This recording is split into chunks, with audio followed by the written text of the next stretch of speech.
You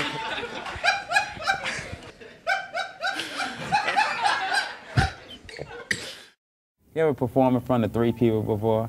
You have to be drunk or on some type of cocaine to perform in front of 3 people, which I've done before.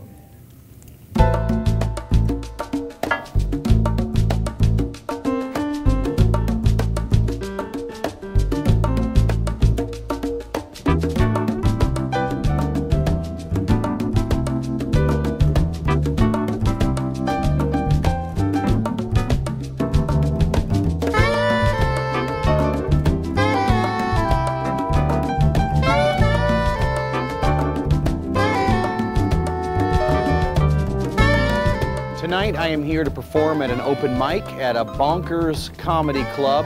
Now, open mic is a place where people can come and try out stand-up comedy if it's something they've always wanted to try, and it's also a place where people that are just starting out can work on their act, and where veterans can come and try out new material or rework old material and kind of treat it like it's a gym.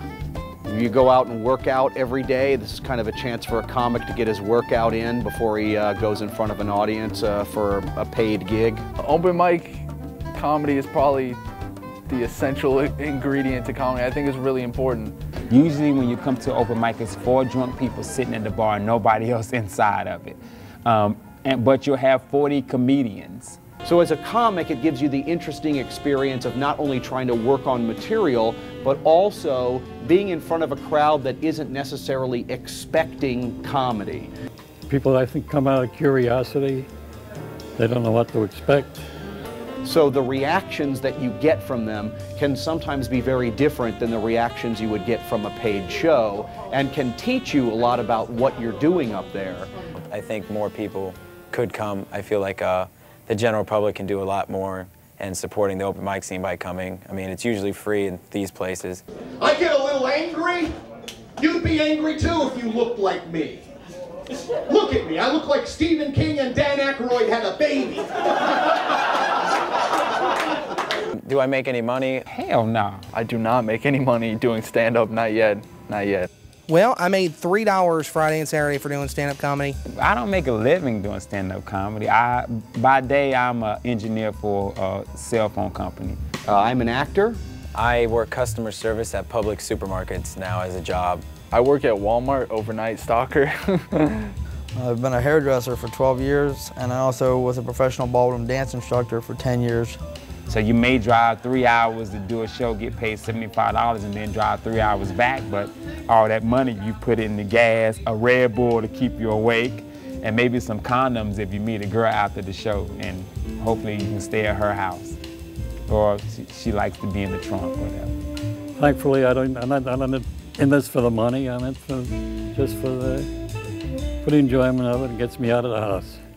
When it all breaks down, it's a very, very tough living until you get, you know, it's a long road. So until you get to like 12, 13, 14 years, you can start seeing some real good money and getting an opportunity to break into the business in a big way. My job is, I'm the MC. That is short for Master of Ceremonies. Welcome Tuesday night, huh? It is. It's Bonkers. Open mic night. Yeah. Oh. I make the show flow. I get it going and keep it moving, and I try to make sure the guys are also getting a chance when they get better. It's like, hey, you're getting really good. You got a good 5 minutes. Let me get you a guest spot at either here or one of the other clubs. Yeah, there are a lot of guys here that are working professionals now, and I was the guy that brought them up for their first time. I've been doing stand-up for like 2 months, so I'm pretty new. This is my second career appearance at attempted stand-up comedy. It's been pretty hard so far. When I first started out doing stand-up, I bought a book on how to be funny. And the first thing it said was, humor cannot be taught, it can only be obtained through life experiences. In other words, I wasted $20 buying that book. I started around 1967. Do the math, that comes to what now, 42 years? I know that stand-up comedy is something I'm going to do until the day that I die. As long as there's a place where there's a microphone and people are willing to come and listen, I will perform stand-up comedy. I hope that maybe, you know, we can get more people to start showing up at these open mics and supporting this. Because comedy is a beautiful art form, really. It is. It's the best art form next to sex.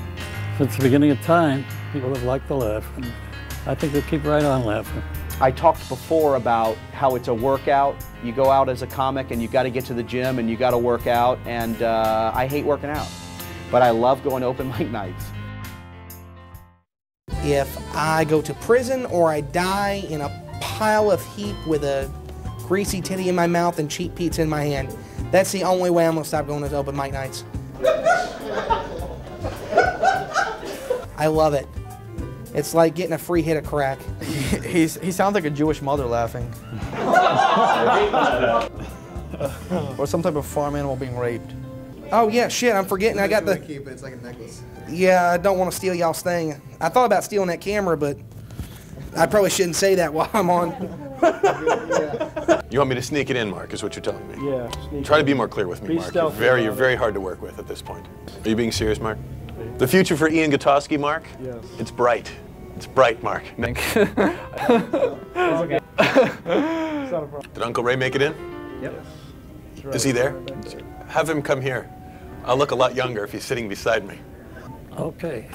Yeah.